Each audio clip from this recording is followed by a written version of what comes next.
Hello दोस्तों, नमस्कार।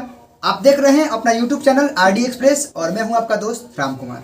दोस्तों, इस वीडियो में हम लोग जीन पियाजे के संज्ञानात्मक विकास के सिद्धांत के बारे में सीखेंगे। सीटेट का एग्जाम हो या फिर किसी भी राज्य के टेट का एग्जाम हो, वो यूपी टेट हो, एस टेट हो या फिर कोई भी टेट का एग्जाम हो, उसमें जीन पियाजे के संज्ञानात्मक विकास के सिद्धांत से प्रश्न बिल्कुल रहते ही रहते हैं। ऐसे में इस सिद्धांत के हर एक कॉन्सेप्ट की समझ रखना हम लोग के लिए अति आवश्यक हो जाता है। तो दोस्तों, इस क्षेत्र में मैं एक छोटा सा प्रयास करने जा रहा हूँ। आप लोगों के सहयोग से मैं इस सिद्धांत से संबंधित जितने सारे कॉन्सेप्ट हैं उनको आप सबों के सामने रखने की कोशिश कर रहा हूँ और इस उम्मीद में कि आप लोग इसे बिल्कुल समझिएगा। और दोस्तों, मैं इस वीडियो में इस सिद्धांत से संबंधित जितने सारे वाक्यों का या फिर जितने सारे शब्दों का प्रयोग करूंगा, वे सभी एक एक वाक्य और एक एक शब्द एग्जाम के व्यू से काफ़ी महत्वपूर्ण हैं। जितने भी शब्द हैं या फिर जितने भी कंसेप्ट हैं इस सिद्धांत से संबंधित, वे टेट के एग्जाम में मतलब कई बार रिपीट हो चुके हैं, कई बार पूछे जा चुके हैं। ऐसे में इन सभी अवधारणाओं की समझ हमारे लिए अति आवश्यक है। तो मैं उम्मीद करूंगा कि आप लोग इन सारे कॉन्सेप्ट्स को मेरे साथ एक कॉपी में नोट करते चलिएगा या फिर वीडियो को पॉज करके नोट कर लीजिएगा, नहीं तो वीडियो का स्क्रीनशॉट भी रख सकते हैं। तो दोस्तों, चलिए हम शुरू करते हैं। सबसे जो पहला इसका वाक्य है या फिर जो कंसेप्ट है वही है कि जीन पियाजे का संज्ञानात्मक विकास का सिद्धांत। इस वाक्य में एक प्रश्न छिपा हुआ है जो टेट वालों ने कई बार पूछ रखा है। वो वाक्य यह है कि संज्ञानात्मक विकास का सिद्धांत का प्रतिपादन किसने किया, या फिर संज्ञानात्मक विकास के सिद्धांत को किसने दिया। तो हमारा आंसर क्या होगा? जीन पियाजे। जीन पियाजे ने संज्ञानात्मक विकास के सिद्धांत को दिया। दोस्तों, इसे इंग्लिश में हम लोग कोग्निटिव डेवलपमेंट थ्योरी के नाम से जानते हैं। मैं आपको यही सजेस्ट करूंगा कि आप लोग जितने भी सीडीपी वाले कॉन्सेप्ट्स हैं उनको इंग्लिश में तैयार कीजिए, क्योंकि इंग्लिश आसान होता है। ठीक है, हिंदी में एक ही शब्द के कई रूप होते हैं, इसमें हम लोग कंफ्यूज हो जाते हैं। मान लीजिए संज्ञानात्मक विकास है, इसके और सारे नाम आगे हम लोग देखेंगे तो उसमें हम लोग कंफ्यूज हो जाएंगे। इसीलिए आप लोग क्या कीजिए, इसको इंग्लिश में रखिए, इंग्लिश से पकड़ा जाएगा आराम से। ठीक है, इंग्लिश से आराम से समझ आ जाएगा कि कॉग्निटिव डेवलपमेंट थ्योरी का प्रतिपादन किसने किया? जीन पियाजे ने। अब दोस्तों, सबसे पहले हम लोग जीन पियाजे के बैकग्राउंड के बारे में समझते हैं कि जीन पियाजे कौन थे और उनका जन्म कब और कहाँ हुआ था। ठीक है, जो जीन पियाजे थे उनका जन्म 1896 में स्विट्जरलैंड में हुआ था और वे स्विट्जरलैंड के मनोवैज्ञानिक थे। ठीक है, साइकोलॉजिस्ट थे। जन्म उनका 1896 में। देखिए, यह प्रश्न पूछ चुका है कि संज्ञानात्मक विकास का सिद्धांत किसने दिया। साथ ही साथ ये भी मान लीजिए जन्म की बात है तो बहुत सारे मनोवैज्ञानिक हैं। अब सबका जन्म कैसे याद रहेगा, लेकिन ये जरूर याद रखिएगा कि जो जीन पियाजे हैं वे कहाँ के मनोवैज्ञानिक थे। यह प्रश्न एग्जाम में कई बार पूछा जा चुका है कि जो जीन पियाजे थे वे किस देश के मनोवैज्ञानिक थे। तो हमारा आंसर क्या होगा? स्विट्जरलैंड के। इसे आप नोट डाउन कर लीजिएगा कि जीन पियाजे स्विट्जरलैंड के मनोवैज्ञानिक थे। ठीक है, प्रत्येक शब्द एग्जाम के व्यू से काफ़ी महत्वपूर्ण है, इस बात को आप समझिएगा। अब बात करते हैं प्रयोग। आखिर इन्होंने प्रयोग क्या किया? दोस्तों, ये बच्चों के विकास पर प्रयोग किए कि किस अवस्था में बच्चों में कैसे विकास होता है। ठीक है, तो जो प्रयोग किए वे खुद के बच्चों पे किए और आसपास से कुछ बच्चों पे किए, पड़ोस के। लेकिन जनरली इनके 3 बच्चे थे, जीन पियाजे साहब के 3 बच्चे थे और उन्होंने अपने खुद के बच्चों पर ही प्रयोग किया। ठीक है, मतलब प्रयोग किया ना, तो शुरू में इनकी आलोचना भी हुई। लोग नहीं बोलते हैं आसपास के, क्या कर रहा है बच्चों के साथ में, तो आलोचना हुई। मतलब खिंचाव तो नहीं होता है, खिंचाव तो ना हुआ उनके साथ, लोग मतलब उनकी अवहेलना किए, बुराई किए कि क्या कर रहा है बच्चों के साथ में। लेकिन जीन पियाजे साहब ने अपने खुद के 3 बच्चों पर ही प्रयोग किया। अब देखिए, इसमें एक कॉन्सेप्ट ये जुड़ा है, बोला कि पियाजे ने अपने बच्चों पर प्रयोग किया। ठीक है, और उनकी अवस्थाओं में हुए परिवर्तन को खोजा। अवस्था क्या होता है? जीवन की अवस्था, शुरू से 0 से 2 वर्ष से होता है ना, सब हम लोग पढ़े हैं, शैशवावस्था, बाल्यावस्था, किशोरावस्था, वही सब है कि जीन पियाजे साहब थे खुद के बच्चों पर प्रयोग किए और उनकी जो अवस्था थी ना उसमें जो परिवर्तन हुआ उसको खोजा। इसीलिए इसको हम लोग अवस्था का सिद्धांत भी बोलते हैं। आपसे ये भी प्रश्न कर सकता है कि अवस्था के सिद्धांत का प्रतिपादन किसने किया भाई? यही जीन पियाजे साहब ने किया। अब देखिए, जीन पियाजे साहब अपने ही बच्चों पर प्रयोग करके उनकी अवस्थाओं में हुए परिवर्तन को खोजे, इसीलिए के सिद्धांत को अवस्था का सिद्धांत भी कहा जाता है। मुझे उम्मीद है कि इतने कंसेप्ट आपके जरूर क्लियर हो चुके होंगे। अगर क्लियर हो चुके हैं तो हम लोग नेक्स्ट स्लाइड पर इनके सिद्धांत को समझते हैं कि आखिर वो जो थ्योरी थी वो थ्योरी क्या थी। तो अब हम लोग नेक्स्ट स्लाइड पे देखते हैं जीन पियाजे का जो थ्योरम है, जो सिद्धांत है, वो क्या कहता है। ठीक है, ये भी एग्जाम के दृष्टि से बहुत महत्वपूर्ण है, इसको आप लोग नोट डाउन कर लीजिएगा।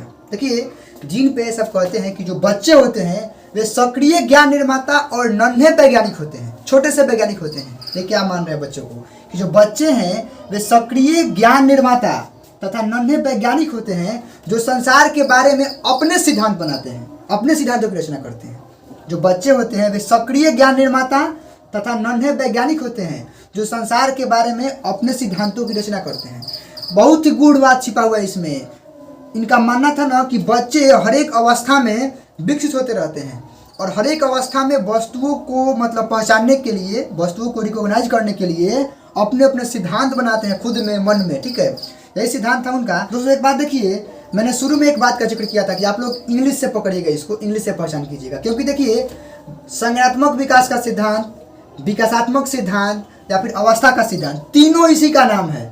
पियाजे के जो सिद्धांत है, 3 नाम है इसके, अवस्था का सिद्धांत, विकासात्मक सिद्धांत और संज्ञानात्मक विकास का सिद्धांत। लेकिन इंग्लिश में इसको कोग्निटिव डेवलपमेंट ही बोलते हैं, इसीलिए आप लोग इसको पकड़िएगा। इससे सारे देखिएगा ऑप्शन में इंग्लिश हिंदी दोनों रहते हैं, इससे पकड़ में आ जाएगा आसानी से। ठीक है, तो हमें उम्मीद है कि आप लोग जीन पियाजे के सिद्धांत को क्लियर कर चुके होंगे। देखिए दोस्तों, जीन पियाजे की एक धारणा थी कि वे कहते थे ना कि बच्चे पहले डेवलप होते हैं, मतलब बच्चों में पहले डेवलपमेंट होती है, डेवलपमेंट होने के बाद उनमें लर्निंग होती है, उसके बाद वे अधिगम करते हैं, बाद में वे सीखते हैं। यह भी कॉन्सेप्ट पूछा हुआ है कि जीन पियाजे के अनुसार बच्चों में पहले विकास होता है, उसके बाद वे सीखना शुरू करते हैं, उसके बाद वे सीखते हैं। लेकिन इनके विरोध में एक वैज्ञानिक है, शायद आप लोग जानते होंगे उनका नाम, वाइगोत्स्की।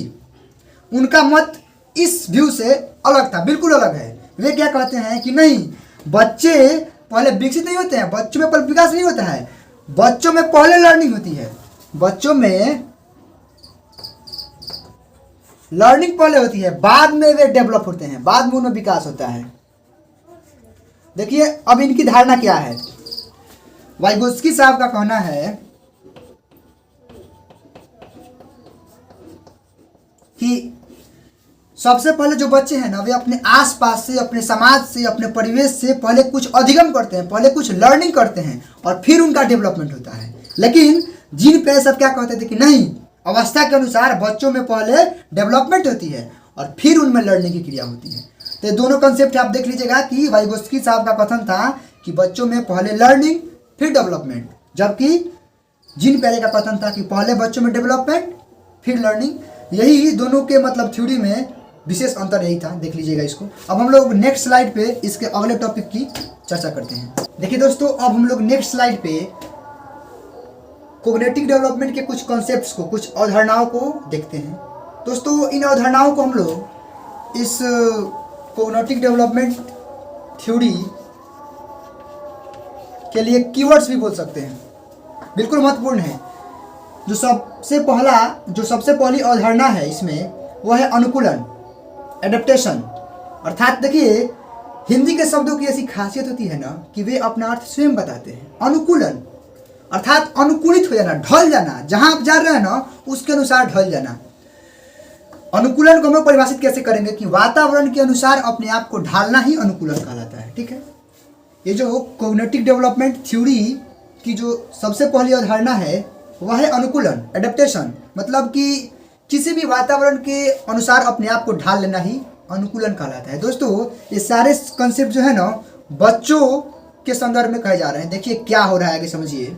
जैसे मान लीजिए पहले अनुकूलन समझते हैं। मान लीजिए कि हम अभी अपने क्षेत्र में अपनी क्षेत्रीय भाषा बोल रहे हैं, हमारी क्षेत्रीय भाषा भोजपुरी है, और हम अगर कहीं दूसरे जगह पे जाते हैं, दूसरे राज्य में जाते हैं और वहाँ की भाषा चेंज हो जाती है। ठीक है, और भले ही उस भाषा की जानकारी मेरे पास नहीं है, लेकिन फिर भी उस क्षेत्र में रहते हुए, कुछ दिन रहते हुए, लोगों के साथ मिलने जुलने से, उनके साथ बातचीत करने से मैं वहाँ के वातावरण के अनुकूल हो जाऊँगा। मैं क्या, सभी लोग हो जाएंगे और वहाँ की जो क्षेत्रीय भाषा है उसके अनुरूप हम लोग ढल जाएंगे। भाषा क्या, वहाँ के मौसम के अनुसार, वहाँ के हर एक गतिविधि के अनुसार ढल जाएंगे। तो बस यही जो ढलने की प्रक्रिया है ना, किसी भी वातावरण के अनुसार वही अनुकूलन कहलाती है। किसी भी क्षेत्र के वातावरण के अनुसार अपने आप को ढाल लेना, उसमें समायोजित हो जाना ही अनुकूलन एडेप्टेशन कहलाती है। क्लियर। अब बच्चों के संदर्भ में इसको देखते हैं। अब जो दोस्तों अनुकूलन की जो प्रक्रिया है, एडेप्टेशन की जो प्रक्रिया है, उसकी दो धारणाएं हैं। ठीक है, वो दो प्रकार से हो सकता है। इसमें दो प्रक्रिया संभव है।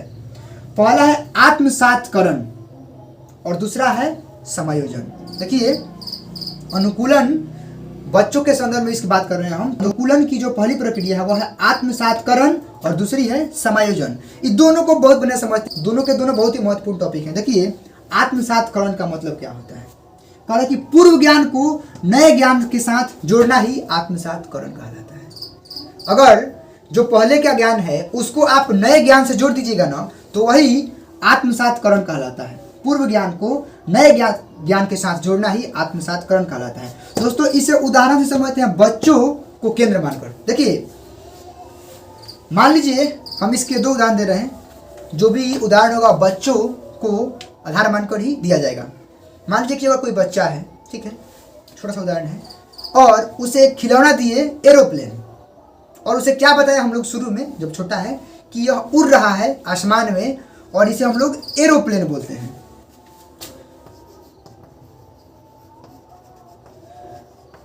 बच्चों से हम लोग खिलौना के बारे में बोल दिए कि यह आसमान में उड़ता है और यह इसे एरोप्लेन बोलते हैं। तो बच्चों में एक ज्ञान का विकास हो जाएगा ना कि जो चीज़ ऊपर उड़ता है ना आसमान में, उसको एरोप्लेन बोलते हैं। और कुछ दिन बाद जब वह किसी पार्क में, बगीचे में या फिर बाहर जाएगा, और छोटा बच्चे की बात कर रहे हैं हम, और जब किसी चिड़िया को देखेगा ना, तो उसके पास पूर्व ज्ञान है जिसको हमने भरा है उसके दिमाग में।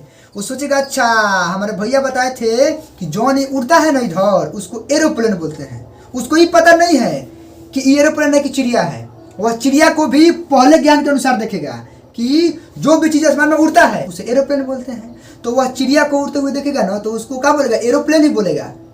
तो वही आत्मसातकरण कि वह पहले ज्ञान को नए ज्ञान के साथ जोड़ देता है। इसका एक दूसरा एग्जाम्पल मैं दे रहा हूँ। देखिए मान लीजिए कि किसी बच्चे को हम लोग 4 पैर वाला जानवर दिखाए, ठीक है, और उसका रंग शुरू में वाइट है। ध्यान दीजिएगा मैं क्या कहने की कोशिश कर रहा हूँ। मान लीजिए किसी बच्चे को हमने एक जानवर दिखाया, उसका कलर क्या है? अभी वाइट है, और वह भौंकता है, बार्क करता है, और उसे बताएंगे क्या कि बच्चा ये जो है ना जानवर, उसको कुत्ता बोलते हैं, डॉग बोलते हैं। तो उसके मन में आत्मसातकरण हो जाएगा, उसके मन में आत्मसातकरण की प्रक्रिया हो जाएगी, और उसके मन में ज्ञान का बीजारोपण हो जाएगा कि जिसके पास 4 पैर होते हैं और जो भौंकता है भाऊ भाऊ, उसे कुत्ता बोलते हैं। ठीक है, अब क्या होगा? कुछ दिन बाद वो क्या हुआ कि दूसरे कुत्ते को देखा, उसके भी 4 पैर हैं, वो भी भौंकता है, लेकिन उसका कलर क्या है? व्हाइट नहीं है, इस बार ब्लैक है। तो वह अपने आत्मसातकरण प्रक्रिया के द्वारा पहचान जाएगा ना कि भैया जी बोले थे कि जिसके 4 पैर हैं जो भौंकता है वो कुत्ता है। कलर मैच नहीं करेगा वहाँ पे, वो कलर को इग्नोर कर देगा, वो उसको भी कुत्ता ही समझेगा कि वो क्या है, वो कुत्ता है। अब इसमें भ्रम की क्या बात है कि वह अगर कुछ दिन बाद ना बिल्ली को दिखा या फिर गधा को दिखा, उसके भी 4 पैर हैं, और उसका बॉडी को भी त्याग देगा, वो खाली देखेगा ना कि इसके 4 पैर हैं, वाइट है, तो ये कुत्ता है, ये बिल्ली है, इसके भी 4 पैर हैं, ये वाइट है, तो ये बिल्ली है। तो आत्मसातकरण की जो प्रक्रिया है एक मतलब हद तक सही है, लेकिन यह उतना सुटेबल नहीं है, इसीलिए इसमें एक समायोजन की प्रक्रिया ऐड की गई है।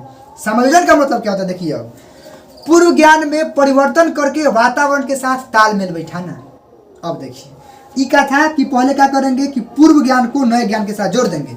पहले पता है कि जिसका 4 गो पैर होता है, जो भूखता है, जिसका कलर व्हाइट है वो कुत्ता होता है। उस टाइप से जितने जानवर को देखेगा सबको कुत्ता ही समझेगा, सबको कुत्ता बोलेगा। ये जनरल सी बात है। आप लोग के घर में अगर कोई बच्चा हो, आप लोग इस पर प्रयोग करके देख सकते हैं। ऐसे भी जीन पियाजे ने अपने बच्चों पर प्रयोग किया था। ठीक है, तो वह पहले जो उसके दिमाग में धारणा है उसी पर उस हर एक जानवर को जिसके 4 पैर उसको कुत्ता ही समझेगा। लेकिन ये तो समस्या है, मान लीजिए कि ये गलत बात है। इसीलिए इस समस्या को दूर करने के लिए समायोजन कॉन्सेप्ट है। इसमें पूर्व ज्ञान में परिवर्तन करके वातावरण के साथ तालमेल बैठाना की प्रक्रिया है, जो है पूर्व ज्ञान में परिवर्तन करके वातावरण के साथ जो तालमेल बैठाने की प्रक्रिया है उसको बोलते हैं हम लोग का समायोजन। अब देखिए क्या है, अब बच्चों को ही बताएंगे ना, चाहे बच्चा ऑटोमेटिक समय के अनुसार, अवस्था के अनुसार समझ जाएगा कि नहीं भाई, जरूरी नहीं है कि जिसके 4 गो पैर हैं और जिसका रंग व्हाइट है उसको कुत्ता ही बोलेंगे। वो अलग अलग हो जाएगा, भैंस है, गधा है, बैल है, वो भी हो सकता है। या फिर बात करते हैं एरोप्लेन की, तो समय के अनुसार समायोजन प्रक्रिया के द्वारा क्या होगा कि उस बच्चे में इस बात की समझ हो जाएगी, वह पहले जो ज्ञान प्राप्त है कि हर एक उड़ने वाली वस्तु एरोप्लेन है, उसमें परिवर्तन करेगा, चेंज लाएगा और समझेगा कि नहीं, हर एक उड़ने वाली वस्तु एरोप्लेन नहीं हुआ करती है।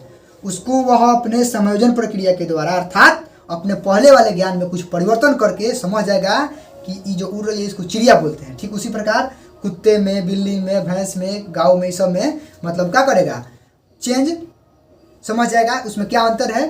तो दोस्तों ये थे concepts of cognitive development theory, मतलब कोग्निटिव डेवलपमेंट थ्योरी के कुछ कॉन्सेप्ट से। दोस्तों हम लोग धीरे धीरे सारे कॉन्सेप्ट को सीखेंगे और हम लोग अब अगली वीडियो में, जो कि जीन पियाजे साहब थे, वे मतलब कोग्निटिव डेवलपमेंट के 4 स्टेज के बारे में जिक्र किए थे। मतलब संज्ञानात्मक विकास के 4 अवस्थाओं को उन्होंने बताया था बच्चों के संदर्भ में।